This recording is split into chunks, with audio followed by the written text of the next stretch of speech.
Morning, good afternoon, good evening. This is a familiar face to many Zimbabweans, Professor Lumumba. Many have followed what he has been saying because I think he is one of the few African activists, intellectuals who have constantly forced many of us to stop and think. Here he is talking about corruption and the evil of corruption. That corruption should be treated as a crime against humanity? Without doubt. And I've always said, and I think that this, sometimes you've got to raise things to the level of the absurd. Because what does corruption do to a country? Look at the thieving ways of Mobutu Sese Seko in the Democratic Republic of Congo. Congo has never recovered from the thieving of Mobutu and his acolytes. How many people did not have medicine in hospitals, including a hospital named after his own mother, Mama Yemo in Kinshasa? How many died? Perhaps more than in the Holocaust. How many people have died in the Cameroons in the 30 years that Paul Biya has been the president through corruption, and all that money is tucked away in Paris in France? How many people die in our roads because of potholes, because some government official took away money that ought to have been used to make good roads? So this is a crime against humanity, for which punishment should be the ultimate punishment. And in China, they do exactly that.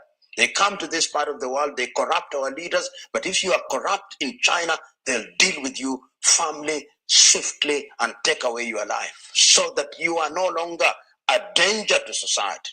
I believe that corruption should be a crime against humanity, because the impact of corruption in Africa in many areas, how many people are maimed because we imported polio vaccination that were not potent, so that somebody could buy a mansion in Florida or some other island in the United States of America or in the Caribbean. How many? How many of the roads here in Nigeria, how many have been involved in defense contract corruption, so that we have in a situation where we cannot have things that we ought to deserve? I mean, it has been more pernicious than any other thing. Corruption has killed more people than the civil wars. I think in this video clip, I would like to take 2 points that people should seriously think about. That a nation, when you allow corruption to become so rampant and over a long period, you are really creating a problem for yourself. He is absolutely right. Countries like Zaire, the Philippines, and many others, which after decades under corrupt and tyrannical regimes, have found themselves in a situation where recovery is near impossible. Because corruption can destroy all the necessary social infrastructure. Your police, your judiciary, you find yourself, even when you finally get rid of the dictator, they've been so corrupted that they are dysfunctional. And so recovery is near impossible. So I totally agree with him.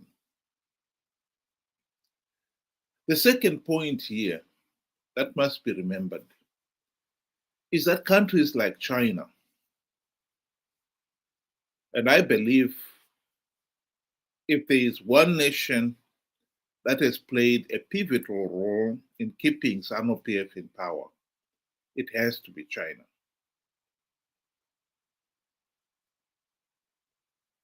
And the ordinary people have found it very difficult to remove Zanu PF from office because they've got such strong backing.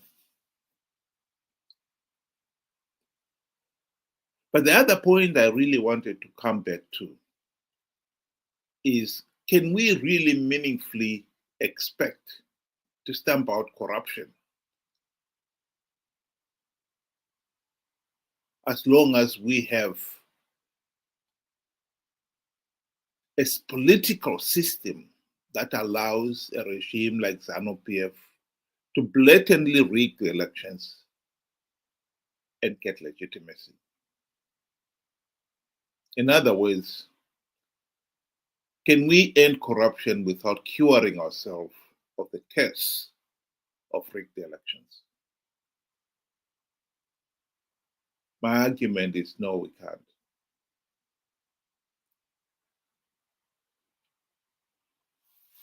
The first Prime Minister and President of Ghana, Dr. Kwame Nkrumah, once said, "Seek you first the political kingdom, and the rest will be given unto you." I believe he was right.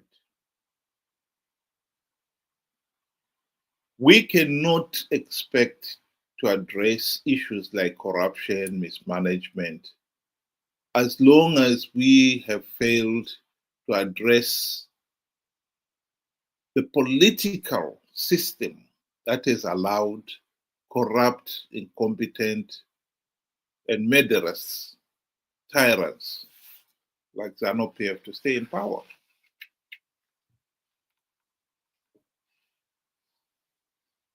Credit to the people of Zimbabwe. By the late 1990s, the people of Zimbabwe had woken up to the reality that the country was in an economic mess, and as long as Zanu PF retained its carte blanche powers to rig elections, the country would never get out of this.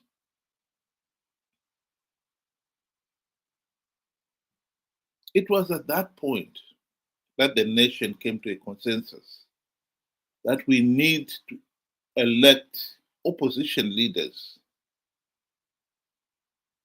whose number one task will be to implement democratic reforms to stop Zanu PF rigging elections.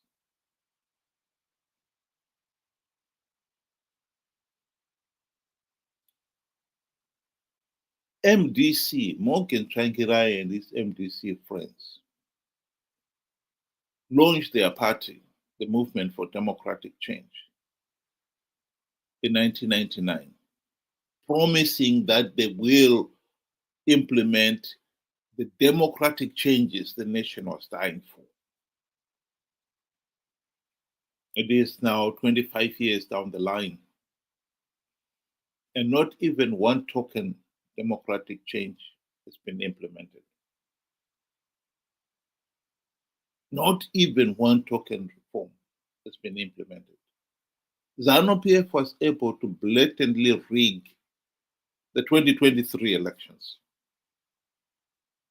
and get away with it because that MDC Triple C leaders had failed to implement even one token reform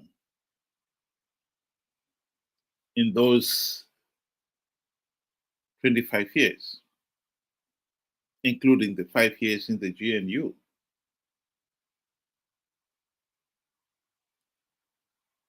Mnangagwa was able to get away with rigged elections even after SADC had condemned the process as flawed and illegal.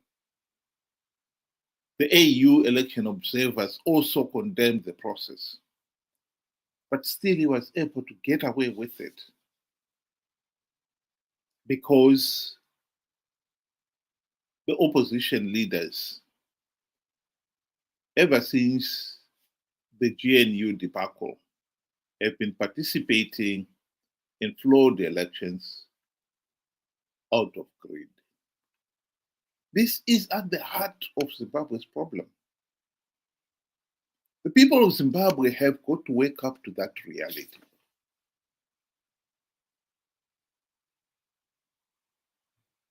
The opposition, the MDC, Triple C, were elected by the people with the primary task of implementing democratic reforms to stop Zanu PF rigging elections. They failed to do so in 25 years out of greed.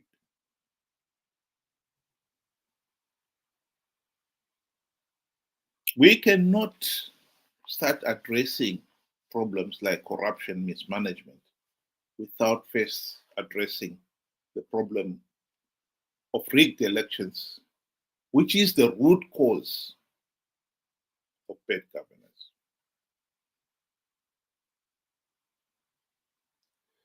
Professor Lumumba was talking of how many people have died because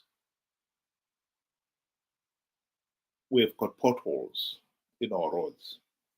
He's right.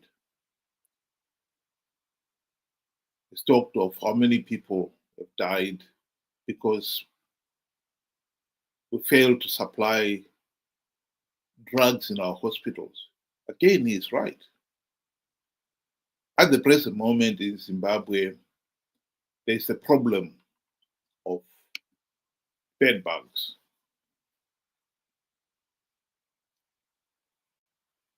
Apparently,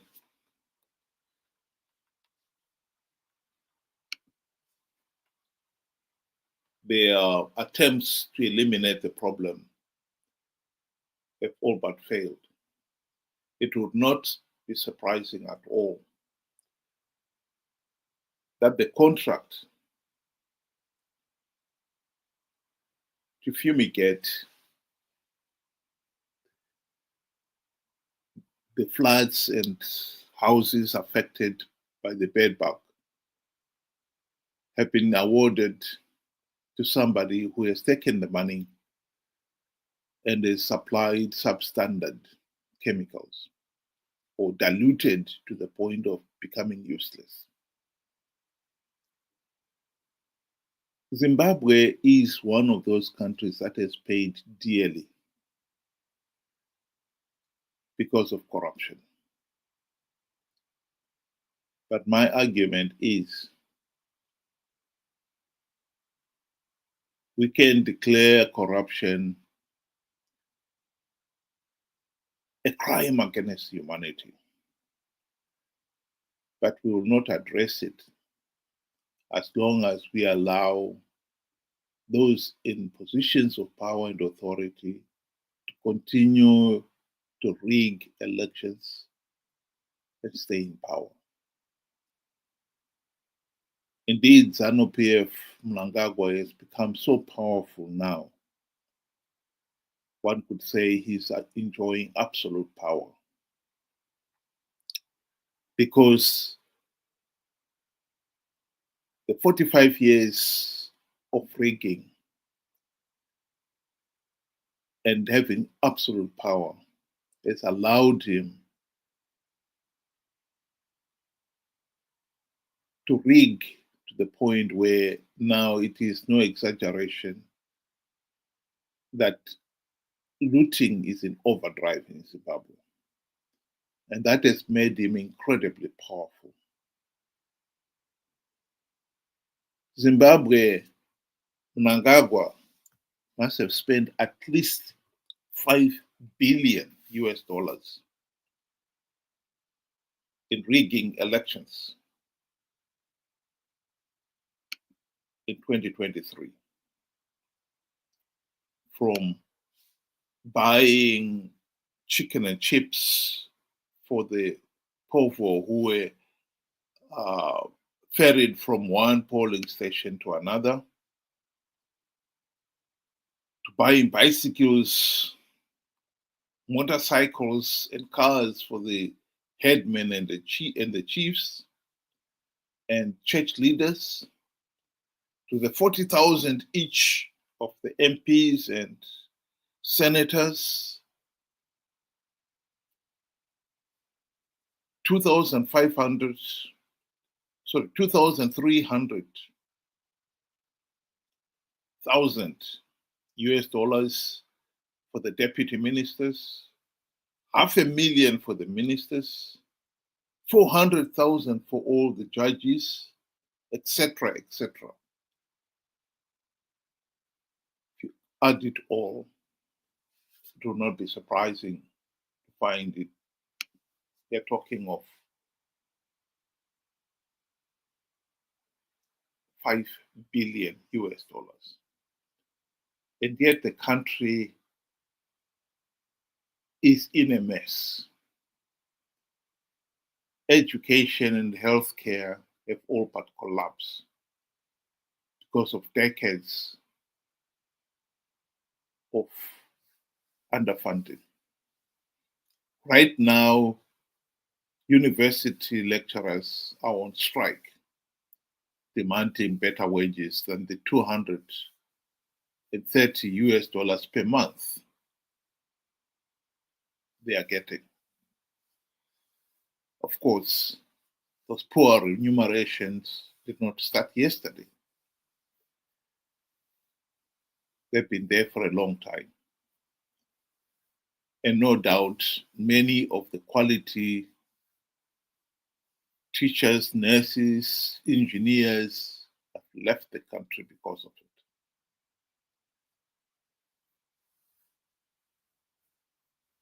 The negative effects of that are going to be felt for generations.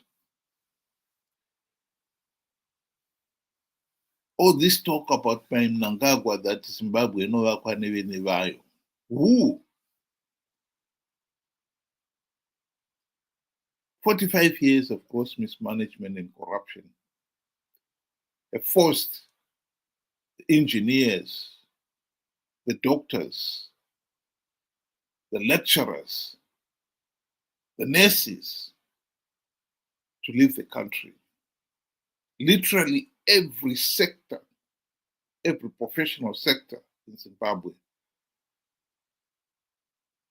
has got a serious, highly qualified staff shortage. And as long as you pay university lecturers 250 US dollars a month, you will not be able to keep those highly qualified people. Indeed, most of them, even if they wanted to go back, you'll be lucky to get that job for 250,000 because most of the industries have closed or are hardly functioning at all. In a country where power cuts are the norm, how many industries do you expect to keep functioning?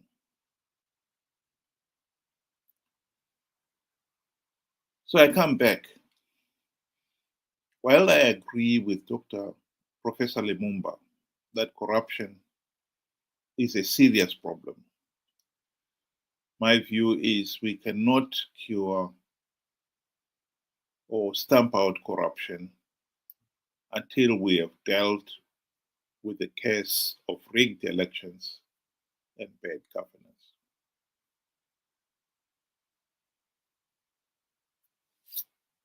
Thank you very much. Have a good day.